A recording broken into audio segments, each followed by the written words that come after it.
The desert had become a graveyard of steel. Burned-out tanks, shattered trucks, and the bodies of men lay scattered across the sands of Tunisia. By May 1943, the once mighty Afrika Korps was finished. Surrounded near Tunis and Bizerte, short of fuel and food, tens of thousands of German and Italian soldiers surrendered to the Allies. It was the end of Hitler's North African dream.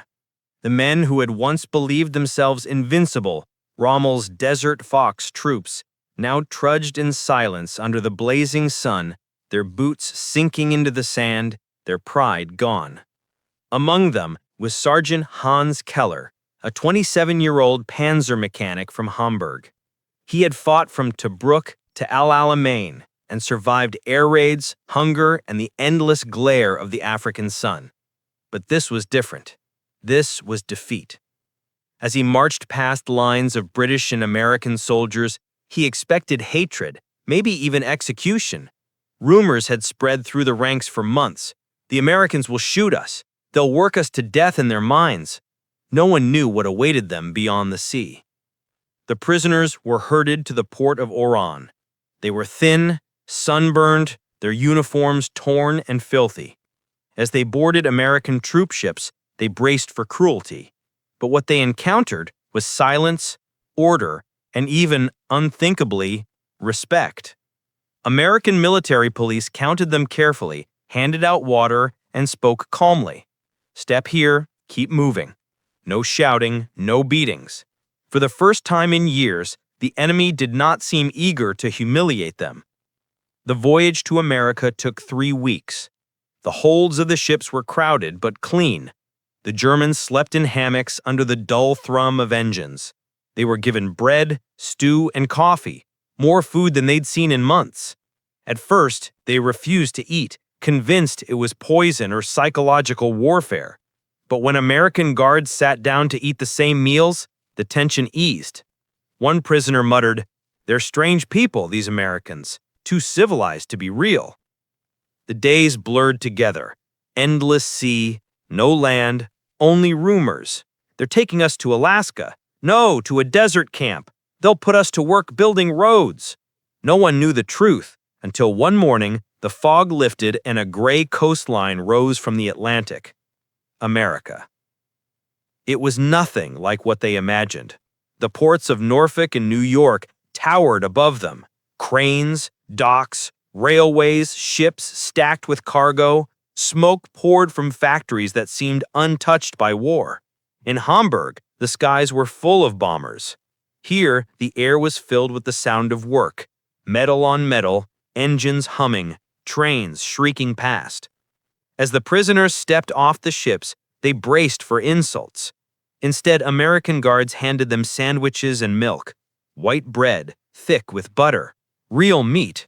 Some refused it, still expecting a trick, but others took a bite and froze. It was soft, fresh, impossibly rich. One officer whispered, "They're feeding us better than the army fed us." From the docks, the prisoners were loaded into long trains, rows of olive green cars, clean, with windows and padded benches. They expected cattle cars. They got passenger seats. Through the windows, they saw a world that didn't look like war at all. Green fields, farms, children waving from porches. They live like kings, someone said quietly. The train journey stretched for days, across rivers, forests, and plains. The men stared in disbelief at the size of the country. "Look," Keller said to the man beside him, "their land never ends." They passed fields of wheat stretching to the horizon, towns with white churches and bright neon signs. Everything looked new, alive, no ruins, no fear.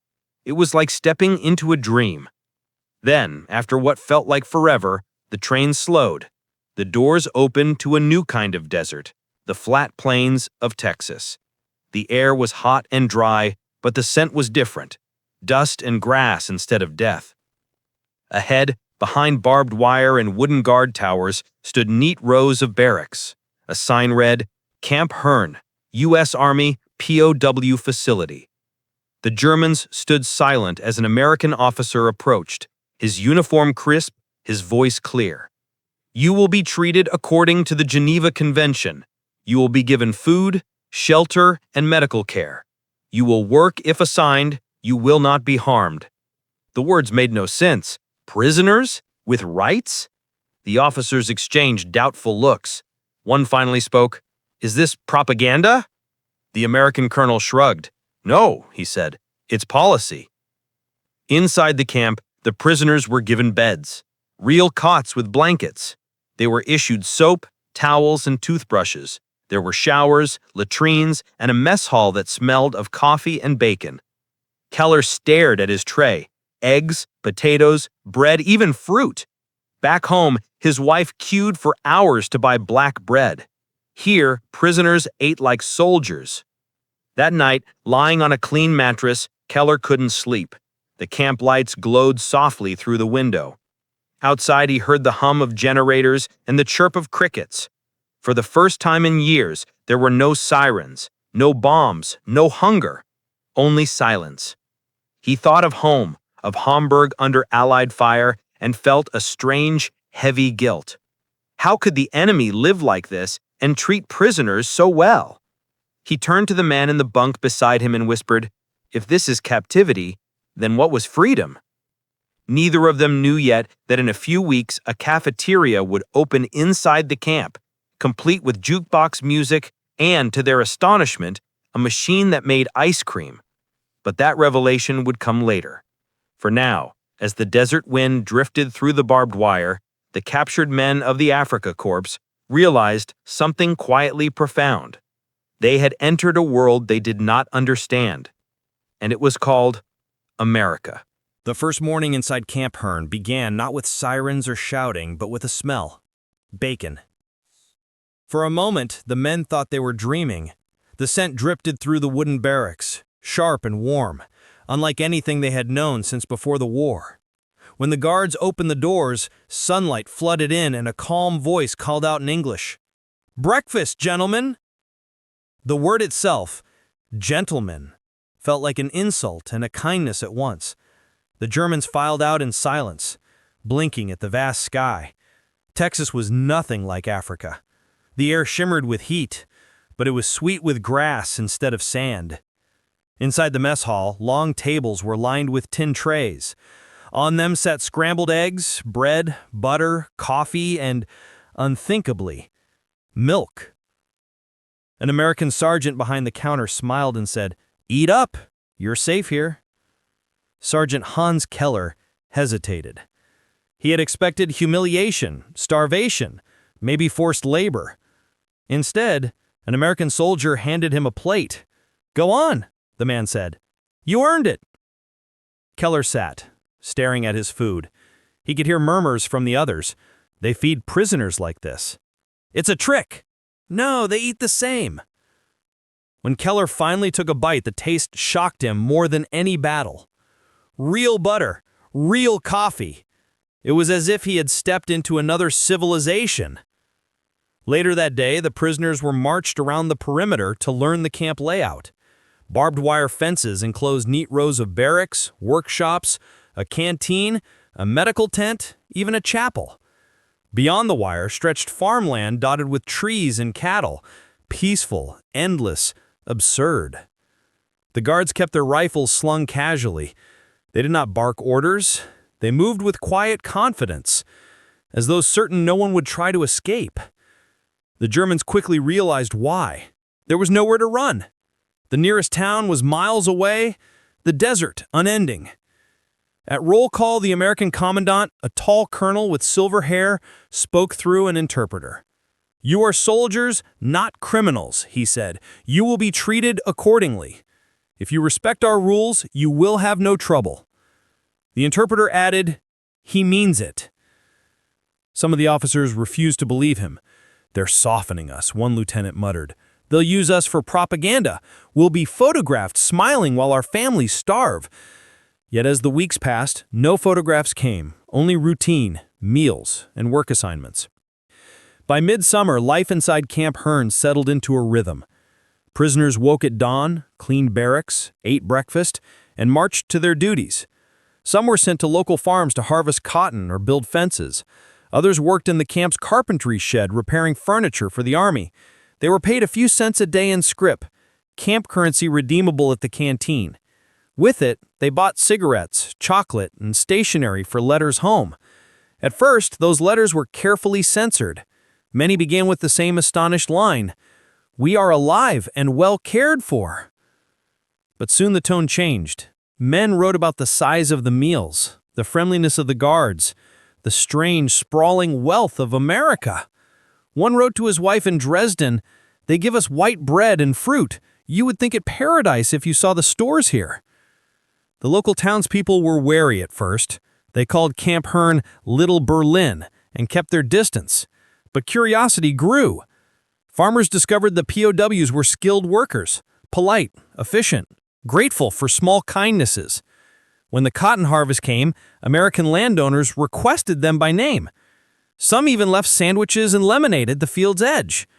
It was, in its own quiet way, a revolution in perception, enemies becoming neighbors.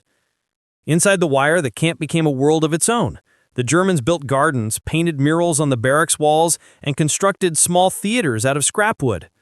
On Sundays, they played soccer matches that drew crowds of guards and locals. In the evenings, American soldiers would lean on the fence and listen to harmonicas and accordions drifting from the huts. Once, a guard called out, "Play something American!" And the POWs answered with a halting version of Yankee Doodle that left everyone laughing. But nothing startled the prisoners more than what they found in the mess hall one sweltering afternoon in August. At the far end of the dining room stood a large, humming machine of chrome and glass. A sign read, "Ice cream available daily, 1 scoop per man." For a moment, no one moved. Then someone whispered, "A trap." Another laughed bitterly. "They mock us."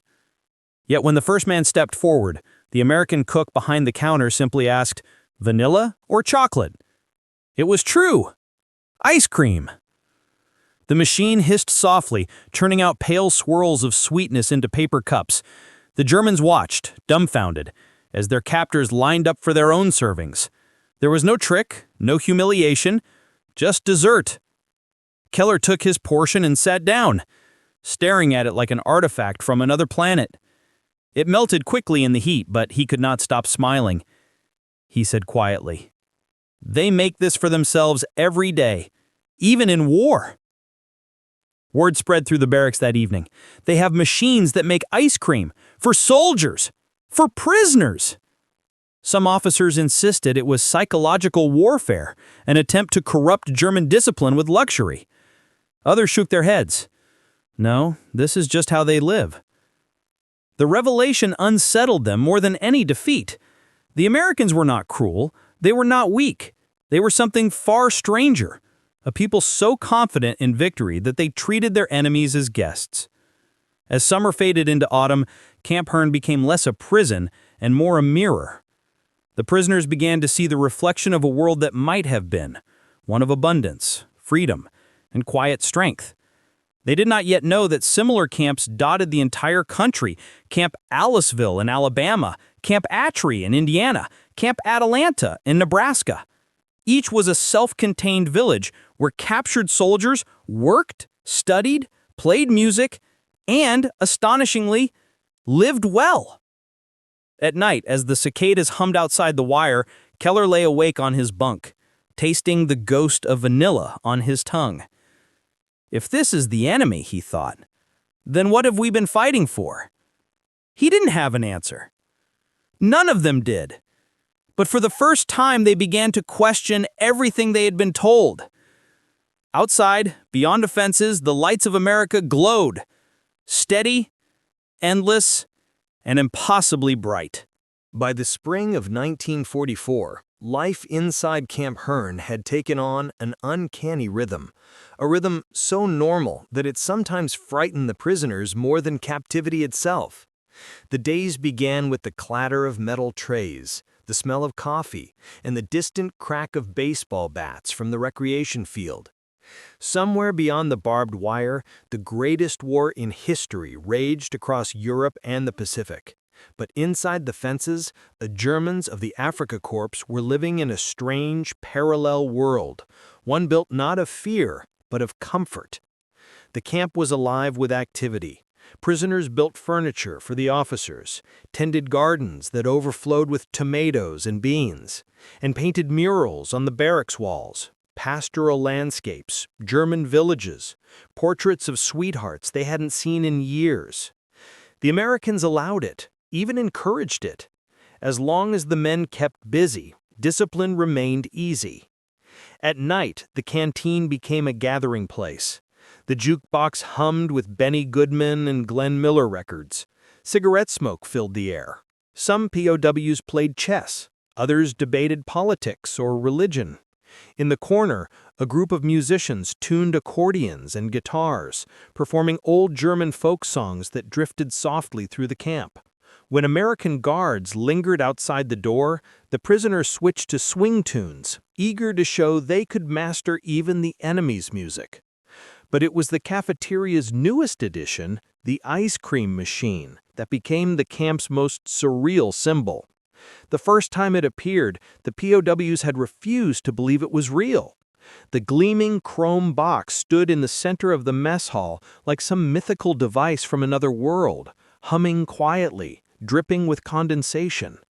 "What is that?" one man whispered. "A refrigerator for medicine?" Another laughed nervously. "No, comrades, that's the machine that makes Americans fat." Then, one afternoon, they saw it in action. The American cooks poured milk and sugar into the top, cranked the handle, and within minutes began serving smooth white curls of ice cream into paper cups. The guards lined up with their trays, chatting casually as if this miracle of sweetness were nothing at all. The Germans watched in silence. Some were offended. "Ice cream? In war?" scoffed Lieutenant Dieter Weiss, an artillery officer from Hanover. "They insult us with luxury." But others stared with childlike wonder. "They give this to prisoners?" When the call came for their turn, the men hesitated until one brave soul stepped forward. He received his portion, a small scoop melting in the heat, and tasted it slowly. Then his eyes widened. "It's cold," he said softly, "and sweet." He looked at the cook, half expecting laughter. Instead, the American shrugged and smiled. "You want chocolate next time?" That was the moment the illusion of propaganda shattered. This was no performance, no trick of psychological warfare. It was simply normal. The Americans didn't build this camp to impress anyone.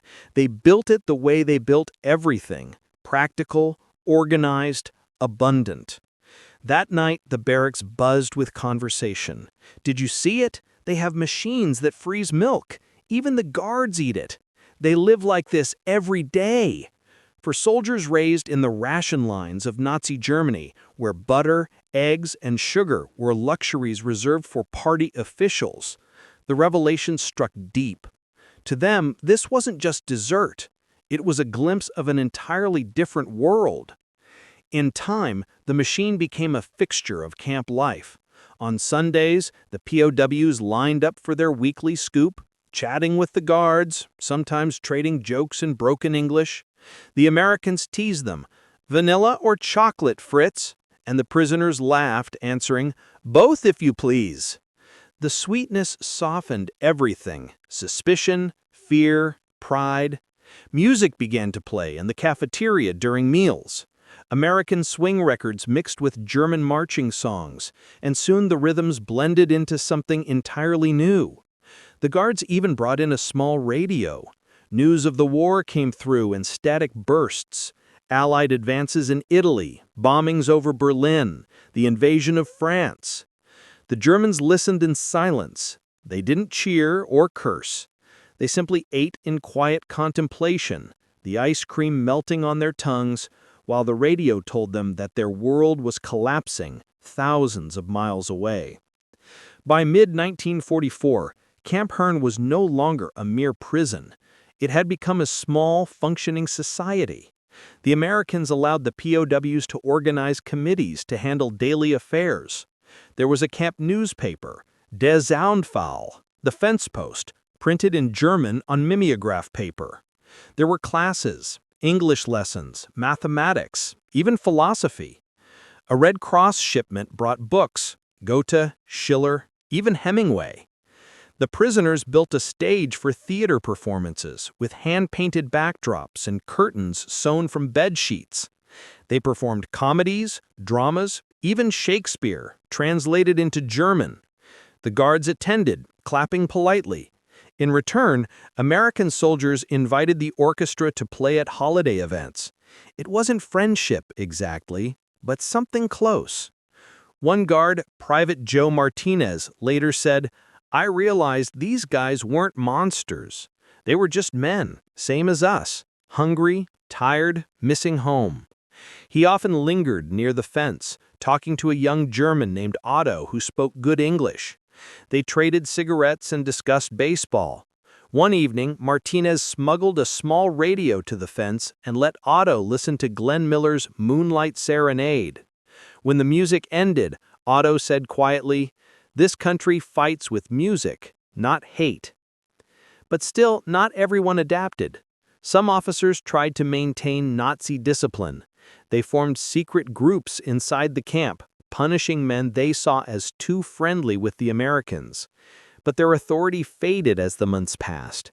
They saw too much. The guards did not beat them. The food never stopped coming. The system worked, calm, efficient, fair. It was discipline without cruelty, power without fear.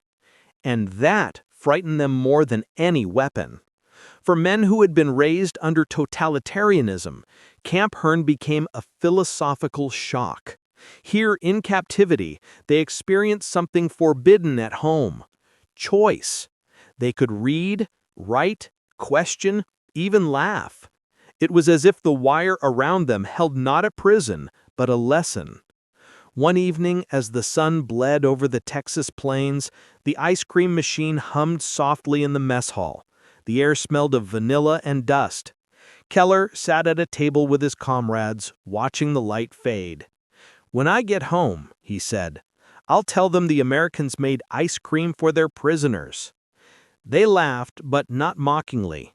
It was the laughter of men who knew they would never forget what they had seen. In that small, strange corner of the world, the war had lost its shape. It was no longer about victory or ideology. It had become a quiet revelation that the true power of America wasn't its tanks or planes, but its ordinary abundance, its effortless humanity. As night fell, the guards turned off the lights and the camp slipped into silence. Somewhere in the distance, a jukebox played faintly through the open window, "Don't Sit Under the Apple Tree," as the prisoners drifted to sleep, dreaming of milk, music, and a freedom they could taste, but not yet name. By late 1944, the war that had begun with thunder was dying in silence. Across Europe, cities burned. Across the Pacific, islands turned to ash. But in the quiet corners of America, in places like Hearne, Aliceville, and Atlanta, captured soldiers lived out a different kind of war. One without front lines, one fought not with weapons, but with ideas. And for the 480,000 German prisoners held in the United States, the strangest truth of all began to settle in. They were being defeated not by cruelty, but by kindness. Life inside Camp Hearne had become almost eerily peaceful. The barbed wire still stood, the guards still patrolled, but the fear had faded. The prisoners rose with the sun, washed, shaved, and lined up for breakfast. Bacon, bread, coffee, sometimes even jam. They worked in the gardens or on nearby farms, returned by evening with pockets full of corn and cotton dust, and were paid enough in camp scrip to buy small luxuries: cigarettes, soap, chocolate. Every man had something to look forward to. For those who had come from bombed-out cities like Hamburg or Cologne, the abundance felt obscene. In Germany, their families queued for hours for bread. Here, the Americans threw away crusts that would have been feasts back home. Some POWs wrote letters, trying to describe the contradiction. "We are prisoners, yet we eat like kings. The guards are friendly, They smile at us. They have ice cream, for God's sake. The American guards were young, most of them barely older than the prisoners. Some had brothers fighting in Europe. Others had never left their hometowns before the war. But over time, familiarity replaced suspicion. Guards and prisoners learned each other's names. They traded jokes, taught each other songs. "You're not so bad for a Nazi," a guard might tease. Then the German would shrug and answer, "You're not so bad for a cowboy." It was never friendship exactly. There was too much history between them. But it was something human, fragile, and real. In the evenings, the camp transformed into a living village. Inside the recreation hall, German musicians tuned their instruments. Violins, clarinets, accordions cobbled from scrap. They played Bach, Mozart, and occasionally American swing. Guards stood by the door, tapping their feet. The prisoners organized choirs, reading from tattered sheet music. On Sundays, they sang hymns that echoed through the camp like the ghosts of home. When Christmas came in December 1944, the Americans surprised them. The camp commandant authorized a celebration. Small pine trees were cut from nearby woods and placed in each barrack. The canteen served hot cocoa and, of course, ice cream. Then the local church choir from Hearne came to the fence, holding lanterns and songbooks. They began with Silent Night. The Germans inside the wire froze. Then, one by one, voices joined in, at first hesitant, then stronger, rising in perfect German harmony. Stille Nacht, Heilige Nacht. The words floated into the cold air, mingling between guards and prisoners, between two worlds. When the song ended, there was only silence. Some of the Americans were wiping their eyes. A German officer whispered, "I think this is the first Christmas I have felt peace." The Red Cross packages kept coming. Chocolate, cigarettes, books, even musical instruments. The Americans didn't censor the packages, though they could have. "A man who reads and plays music," the colonel in charge once said, "is not a man who causes trouble." For some prisoners, the experience was transformational. They began to question everything they had been taught, the propaganda drilled into them since youth. The Nazi world had promised strength through fear. America showed strength through generosity. A former Luftwaffe pilot named Karl Brenner later recalled, "In Germany, we were told that Americans were decadent, lazy, stupid, but they had more of everything: food, machines, music, freedom, and they shared it. I realized our whole idea of civilization had been wrong." Not everyone agreed. There were still hardliners, men who clung to the old creed of hate. They whispered about treason, about loyalty to the fatherland, but even they could not ignore the evidence around them. The guards treated them fairly. The food never ran out. When a prisoner fell ill, the camp doctor, an American lieutenant from Kansas, treated him with the same care as a wounded GI. One day, when a captured U-boat officer was hospitalized for appendicitis, he awoke to find the surgeon holding his hand saying, "You're all right now, Lieutenant. We'll get you strong again." The Germans stared at him in confusion and whispered, "Why?" The doctor smiled. "Because that's what we do." It was such small moments, unremarkable to the Americans, that reshaped the prisoners' understanding of their enemy. Meanwhile, across the country, similar scenes unfolded in camps from Alabama to Nebraska. Camp Aliceville hosted symphony concerts and art exhibits. Camp Atlanta held soccer tournaments between German and Italian teams. Camp Clinton even built a model village inside the wire, complete with flower beds and cobblestone paths. Everywhere, the same story played out, enemies discovering that decency was not weakness. By the summer of 1945, the war in Europe was ending. News arrived slowly, first rumors, then certainty. Hitler was dead. Berlin had fallen. The prisoners listened to the reports in stunned silence. Some wept. Others sat motionless, staring into the distance. The guards, unsure how to act, simply let them be. That night, Keller walked to the fence and looked out over the Texas plains, now golden in the evening light. He thought of his wife, his ruined city, the brothers he had lost.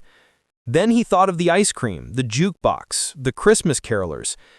He felt an ache he couldn't name, part grief, part gratitude. "We lost the war," he murmured, "but maybe we found something better." A guard nearby heard him and said softly, "What's that, buddy?" Keller hesitated, then smiled. "A little bit of mercy." In the weeks that followed, the camps prepared for repatriation. The Germans would soon return to a homeland in ruins. Many were terrified, not of punishment, but of leaving. Inside the wire, they had found safety, food, and strange dignity.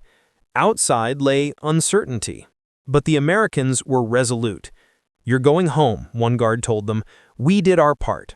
Now it's your turn." When the trains finally came, the prisoners lined up with their duffel bags and shook hands with their captors. Some guards slipped them chocolate bars or photos, said, "Good luck. Build something better." As the train pulled away, the men looked back at the fences, the barracks, the fields. For many, that image would stay with them for the rest of their lives, not as a memory of captivity, but of awakening. Because in those fenced camps under the Texas sun, they had learned the most dangerous truth of all, that decency could be stronger than hate. The war was over, but peace came with the sound of trains.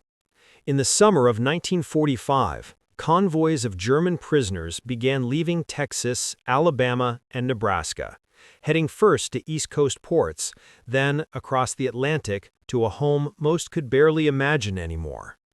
For many, it had been years since they'd seen Europe, years since they'd tasted hunger, fear, or the cold shadow of a swastika.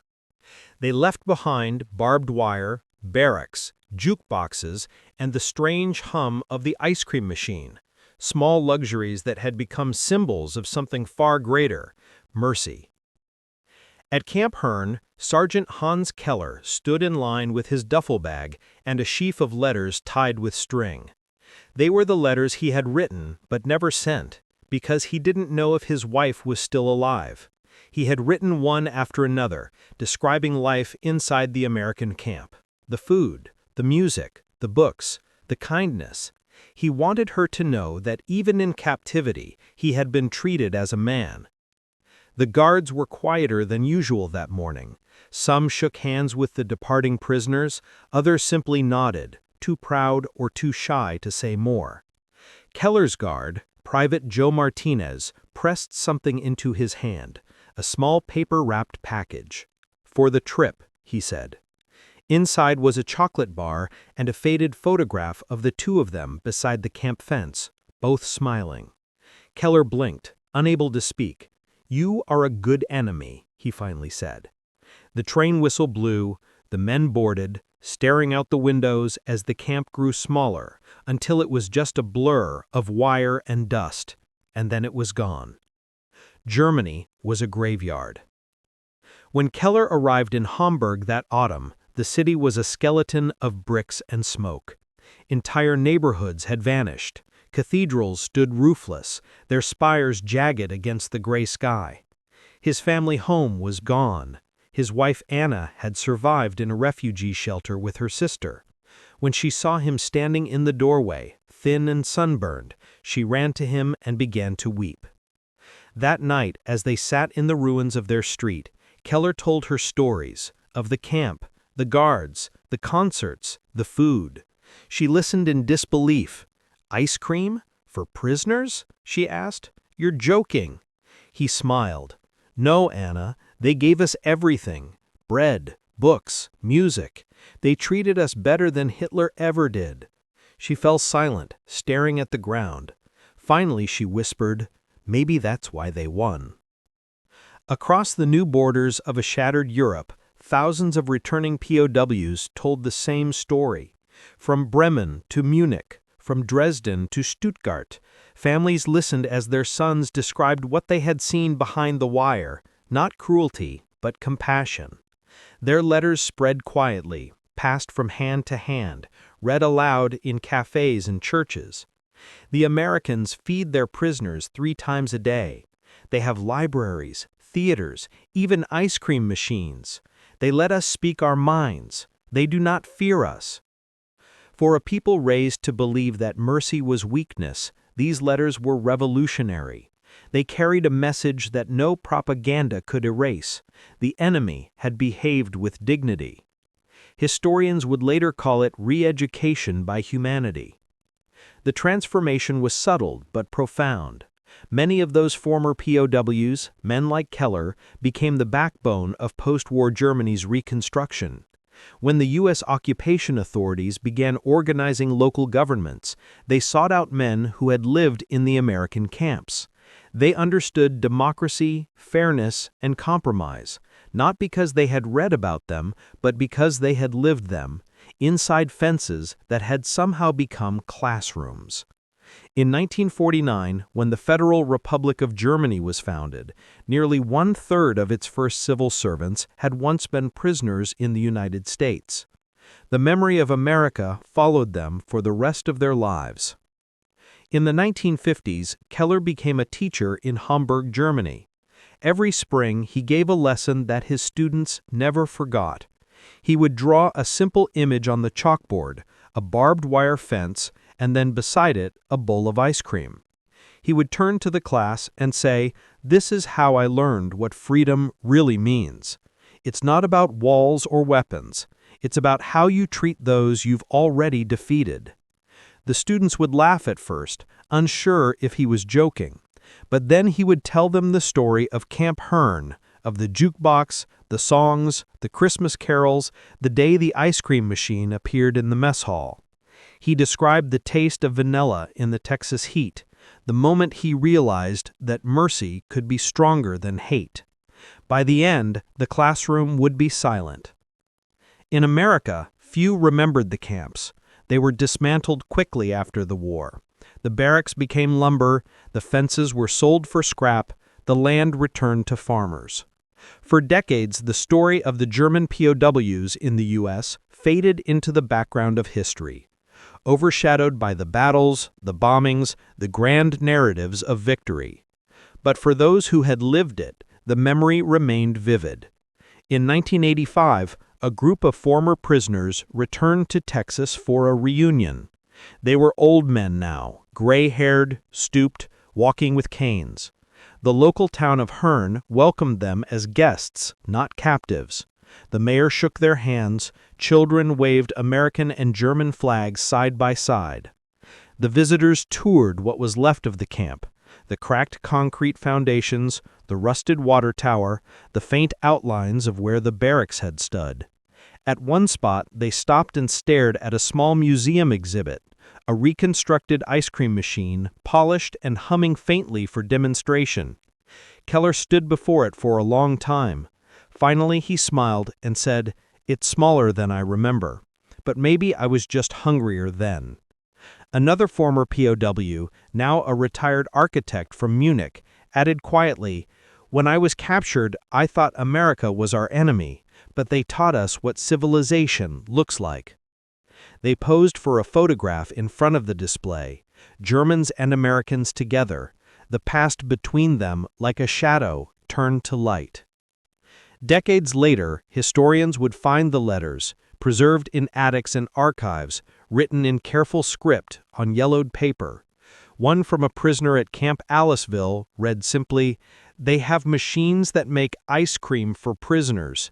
If this is not freedom, it is something close to it." Another written after the war said, "I no longer believe in enemies, only in people who have not yet shared a meal." And perhaps that was the truest legacy of all. The story of the POW camps was never one of battle, but of quiet transformation. It proved something rare and powerful, that even in the darkest age, decency could survive, and that mercy, when given freely, could reshape nations. In the end, the prisoners who came to America left not just with full stomachs, but with changed hearts. They had come as enemies. They went home as witnesses to a truth that would outlast the war, the ruins, and the bitterness. That freedom isn't won by cruelty or conquest. It is kept alive by kindness. And sometimes it begins with something as simple as an ice cream machine in a Texas prison camp.